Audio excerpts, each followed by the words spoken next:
वक्त की रफ्तार।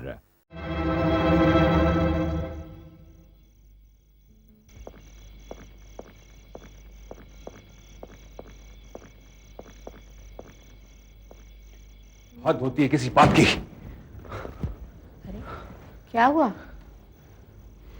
क्या हुआ बेटे? मैं कुछ पूछ रही हूँ योगी।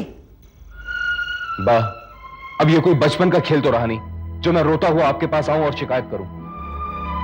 अरे जिस तरह तू गुस्सा कर रहा है वो तो तेरा बचपन ही लग रहा है। क्या बात कर रही हैं बा? ये मेरा बचपना लग रहा है आपको? मेरे लिए तो अभी बच्चा ही है। बता हुआ क्या? बा, विलास भैया सहकार बंद करवा रहे हैं। क्या? हाँ बा, इसी बात को लेकर मुझ में और विलास भैया में। समझ गई, विलास ऐसा क्यों कर रहा है, मगर उसको ऐसा करने का कोई अधिकार नहीं। वो ऐसा नहीं कर सकता। बा, विलास भैया ने कुछ ऐसी बातें की हैं जिनसे मजदूरों में दरार पड़ गई है। मजदूर ऐसे हालात में आ गए कि सहकार बंद होने के आसार नजर आ रहे हैं। अरे ऐसे कोई आसार नजर नहीं आएंगे। उसकी हिम्मत कैसी हुई सब करने की? उसने किया क्या है? बाप, मजदूर अपनी कोऑपरेटिव सोसाइटी के लिए उनसे लोन चाहते हैं और वो उन्हें लोन एक ही शर्त पर देने के लिए तैयार है। कैसी शर्त? विलास भैया चाहते हैं कि मजदूर सहकार की प्रिंटिंग का वक्त प्रजासत्ताक को दे दें। अगर ऐसा हुआ तो प्रजासत्ताक कब छपेगा? पागल हो गए वो। प्रजासत्ताक तो वो हमसे पहले ही छीन चुके हैं। अब सहकार पर भी नजर है उनकी। मैं चुप नहीं रहूंगा बाप। मेरे हाथों कुछ हो जाएगा। अरे ऐसा कुछ नहीं होगा, मैं उसे समझाऊंगी। समझाया उन लोगों को जाता है बा जो समझने के काबिल हो। अरे वो तब नहीं माने, आप क्या मानेंगे? समझाने का भी तरीका होता है बेटे। नहीं बा, मैं नहीं चाहता कि आप उनके पास जाएं। वो आपकी बात नहीं मानेंगे और ये मुझसे बर्दाश्त नहीं होगा। अरे तुझे अपनी बात पर इतना भी भरोसा नहीं रह गया? जब मैं कहती हूँ मैं जाऊंगी और वो मानेगा, इसका मतलब वो मानेगा। सहकार ने तेरे दादाजी की अंतिम इच्छा से जन्म लिया है। मैं उसके साथ ये खिलवाड़ नहीं होने दूंगी।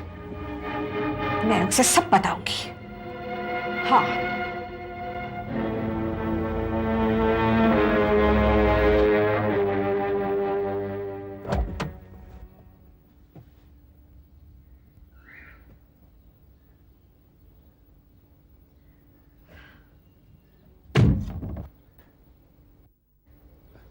पाए लागू बाजी। अरे दीनानाथ जी, कहिए कैसे हैं?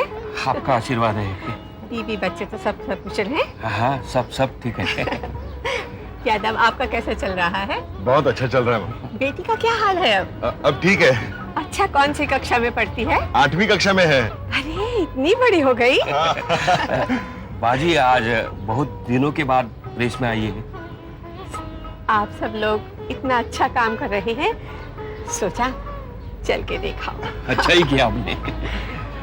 यूनियन का काम कैसे चल रहा है? अब यूनियन सिर्फ कल्याणकारी योजनाएं ही बनाती है।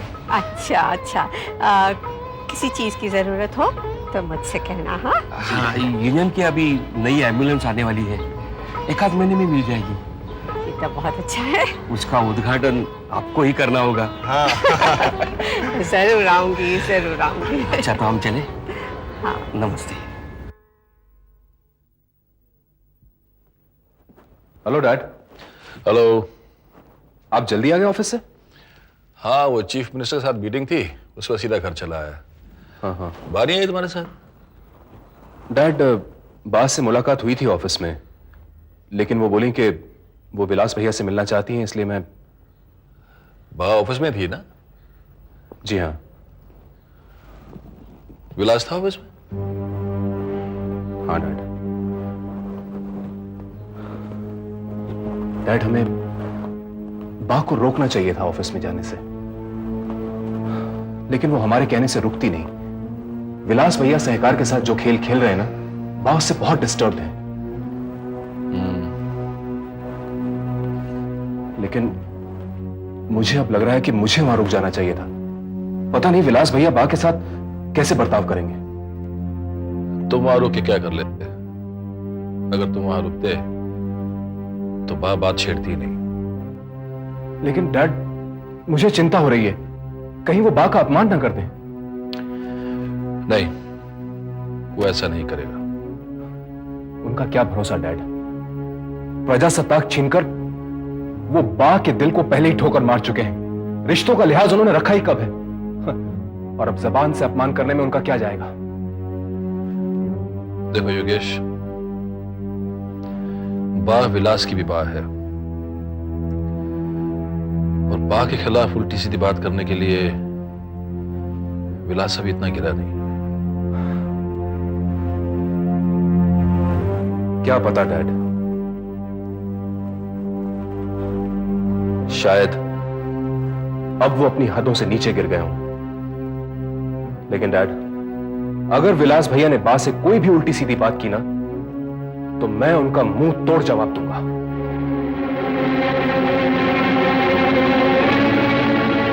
भाई मुझे एक्स्ट्रा न्यूज प्रिंट की जरूरत है। हाँ, नहीं, 2 रोल से कैसे चलेगा भाई? देखो कोटा कितना है, क्या है, वो सब मैं नहीं जानता। मुझे कम से कम 10 रोल चाहिए। वो मैनेज करना तुम्हारा काम है। एक्स्ट्रा पैसा दे दो।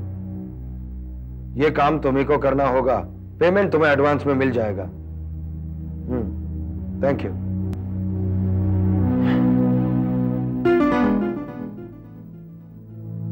आप क्यों? मैं यहां नहीं आ सकती? नहीं, जरूर आ सकती है बा। मेरा मतलब ये नहीं था बा, बल्कि मैं तो ये कह रहा हूं कि आप वहां नहीं, यहां आकर बैठी इस कुर्सी पर। नहीं, वो तो प्रजासत्ताक के मालिक की कुर्सी है। आप मेरी बा है। आप अगर इस कुर्सी पर बैठेगी तो इसका सम्मान बढ़ेगा। अरे अब कैसा सम्मान? सोने की थाली ही होना काफी नहीं, अंदर का अनाज भी खाने लायक होना चाहिए। अब छोड़ सम्मान वमान की बात। मुझे तुझसे जो मान मिलना था मैंने पा लिया।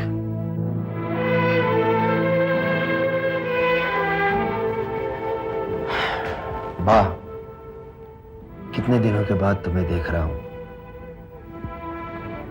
क्या आज भी यही सब सुनाओगे? अरे नहीं, मैं ये सब सुनाने के लिए नहीं आई। ये तो तूने मुझे कहने के लिए मजबूर कर दिया। ये मत सोचना कि मैं तेरी याद में तड़प कर तुझे यहां मिलने के लिए आई हूं। फिर किस लिए आई आप? मैं आपकी क्या सेवा कर सकता हूं? अरे ये ऑफिस है, बिजनेस की बात करने आई हूं। चल बैठ।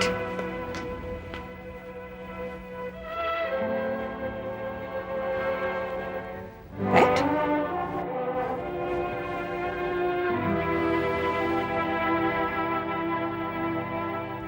बैठ।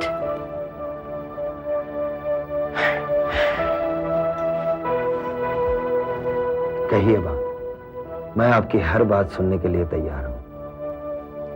सुननी पड़ेगी।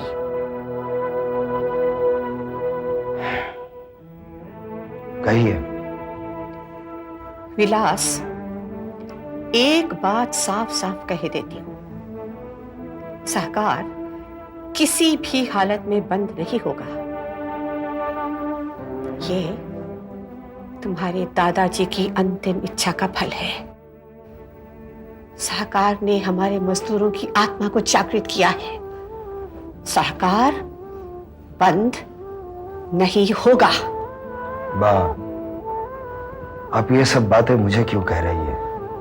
क्योंकि तुम सहकार बंद कर रहे हो। सहकार मैं बंद नहीं कर रहा हूं बा, बल्कि खुद मजदूर उससे अलग होना चाहते हैं। इसकी वजह तुम हो। जी नहीं बा, इसकी वजह भी मैं नहीं हूं। मैंने किसी को यह नहीं कहा है कि सहकार बंद कर दो। मैंने तो सिर्फ मशीनरी का टाइम मांगा है। तूने सहकार के लिए कागज बंद कर दिया है। वो प्रजासत्ताक का न्यूज प्रिंट था और प्रजासत्ताक के बारे में फैसला करने का मुझे हक है। अगर सहकार वाले चाहते हैं तो बाहर मार्केट से न्यूज प्रिंट खरीद सकते हैं, और अगर सहकार के आधे से ज्यादा मेंबर ये चाहते हैं कि सहकार बंद कर दो तो वो उनका डिसीजन है, उसमें मेरी कोई गलती नहीं है। आप उनसे जाकर सवाल पूछिए। मैं उनसे नहीं, मैं तुमसे कह रही हूं, क्योंकि तुम ही इस मामले की जड़ हो। आई एम सॉरी, मैं आपकी कोई मदद नहीं कर सकता। मतलब तू सहकार का पीछा नहीं छोड़ेगा? मां, मैं कोई वादा नहीं कर सकता। मेरी एक चेतावनी सुन लेना विलास, सहकार किसी भी हालत में बंद नहीं होगा।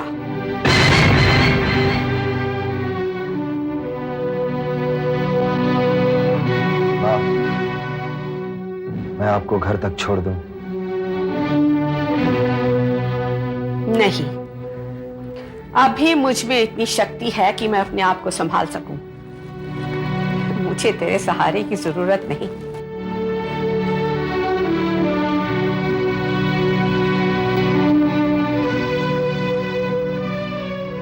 और एक बात याद रखना विलास, सहकार बंद करना तेरी एक जिद है, और तेरी इस एक जिद के लिए मैं तुझे हजारों मजदूरों की तकलीफों के साथ नहीं खेलने दूंगी, नहीं खेलने दूंगी।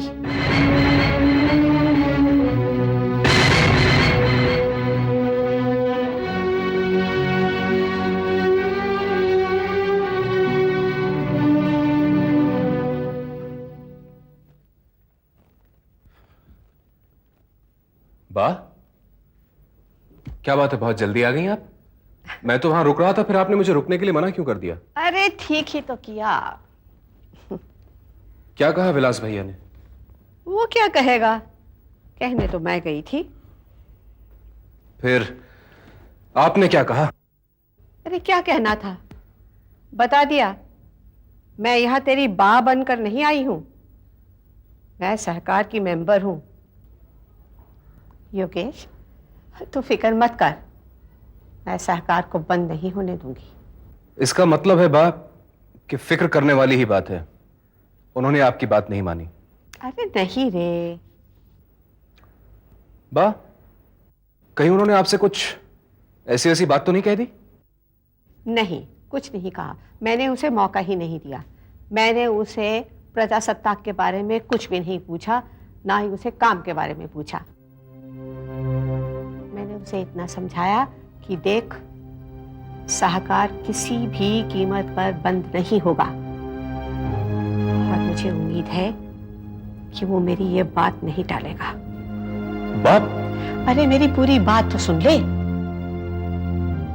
मैं जानती हूं सिर्फ उम्मीद से कुछ नहीं होता, हमें सहकार को और मजबूत बनाना है। सहकार प्रजासत्ता की पहचान बन रहा है, हमें इस पहचान को और मजबूत करना है। वाह, अब ये मेरी जिम्मेदारी है। प्रजासत्ताक तो ऊंचा है ही, लेकिन मैं सहकार को इतनी ऊंचाई पर ले जाऊंगा कि वो प्रजासत्ताक के साथ कंधे से कंधा मिला सके। मुझे अपने साथियों पर पूरा भरोसा है बा। योगेश, सहकार को ऊंचा बढ़ाने के लिए हमें मंथन जैसे पत्रकारों की जरूरत है। तू उसे वापस क्यों नहीं बुला लेता? बाप, मैंने उसे बहुत समझाने की कोशिश की, लेकिन वो मानता ही नहीं है। एक बार मुझे कोशिश करके देखने दे। उसे कहना बा ने बुलाया है, दौड़ता हुआ चला आएगा। ठीक है बा। मुझे भगवान पर पूरा विश्वास है, और मैं जानती हूं एक दिन सहकार प्रजासत्ताक की तरह आसमान की ऊंचाइयों को छुएगा। आसमान की ऊंचाई को छूना कहने को तो बहुत अच्छा लगता है राघव, मगर असल में आसमान की कोई ऊंचाई नहीं होती। आसमान तो सिर्फ एक वहम है किसने छुआ है आसमान को आज तक? ये सब कहने की बातें हैं, एक मिसाल है। विलास, कोई भी कहावत यूं ही नहीं बनती।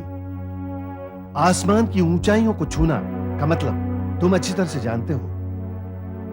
हर एक का अपना एक आसमान होता है, अपनी अपनी ऊंचाइयां होती हैं, अपना अपना मकसद होता है। हमें तो सिर्फ ये देखना है कि हमारा आसमान कितना ऊंचा है। विलास, इस वक्त तुम्हारे आसमान में चारों ओर अंधेरा छाया हुआ है। सहकार के बादलों ने उजाला रोक दिया है। जानता हूं मैं।